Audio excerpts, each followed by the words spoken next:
Ang probinsya ng Bulacan ang isa sa 8 bayang nasakop ng mga Espanyol.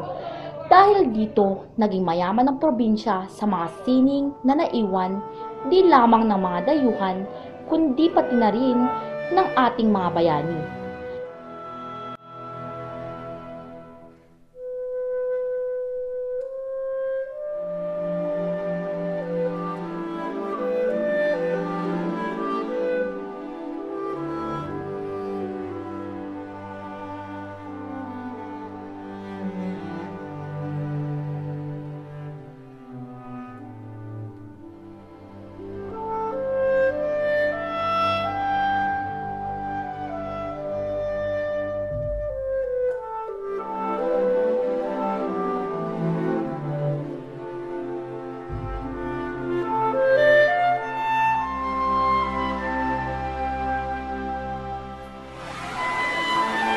Ang sining ang isa sa pinakamalaking bahagi ng ating kasaysayan. Ngunit paano nalaman na pinatuloy na ito sa kasalukuyan? Ngunit paano nalaman pinatuloy sa kasalukuyan?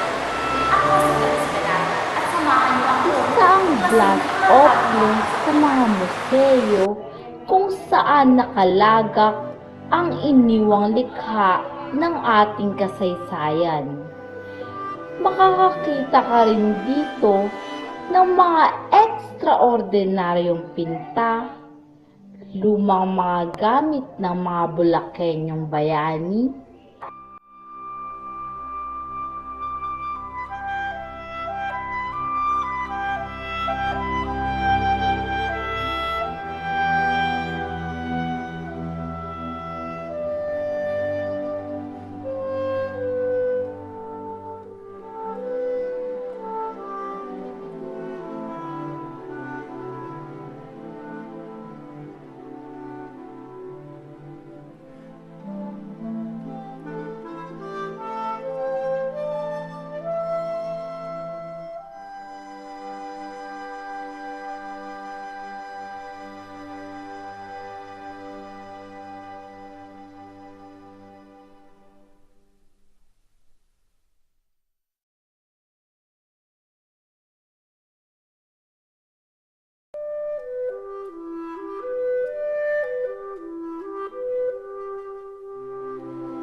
kakaibang bato, at iba pang mga likha. Narito rin ang ilan sa mga ambag ng probinsya sa larangan ng pelikula.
historian dito sa Bulacan, kamukha na nila T.W. Tantoco, pero ang nag-subsidize nito talaga ay ang government, local government ng Bulacan.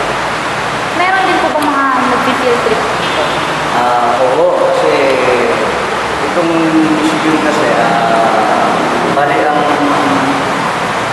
nagmamarket ng museum namin ay ang provincial tourism. Ang provincial tourism sa ang museum kasama sa isang museum na yan. So, merong mga nag-field trip dito kami from the province. So, marami. Maraming salamat po.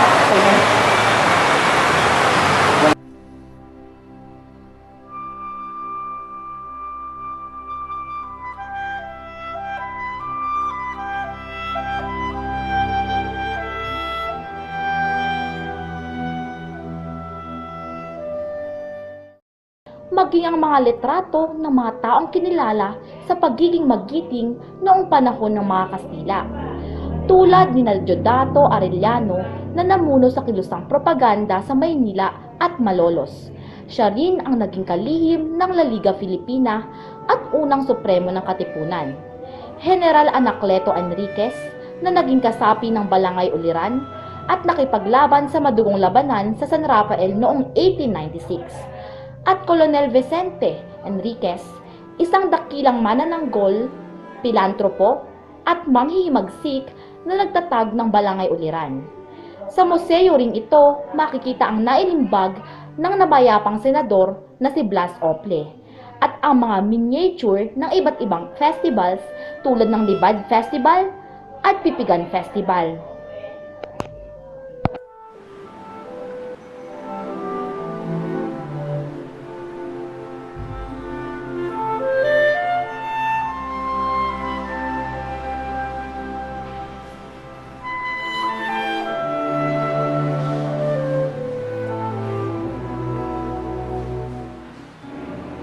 Gaano man kaganda at kaaya-aya ang museo, kung hindi naman ito napapansin ng mga mamamayan ng kasalukuyan, ang yaman ng bayan ay mananatili sa baul ng nakaraan.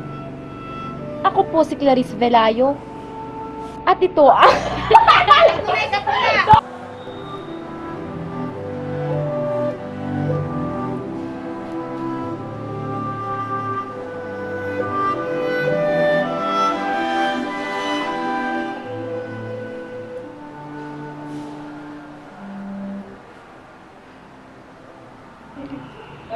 Muli, ako po si Clarice Velayo at ito ang Doc Yulinga.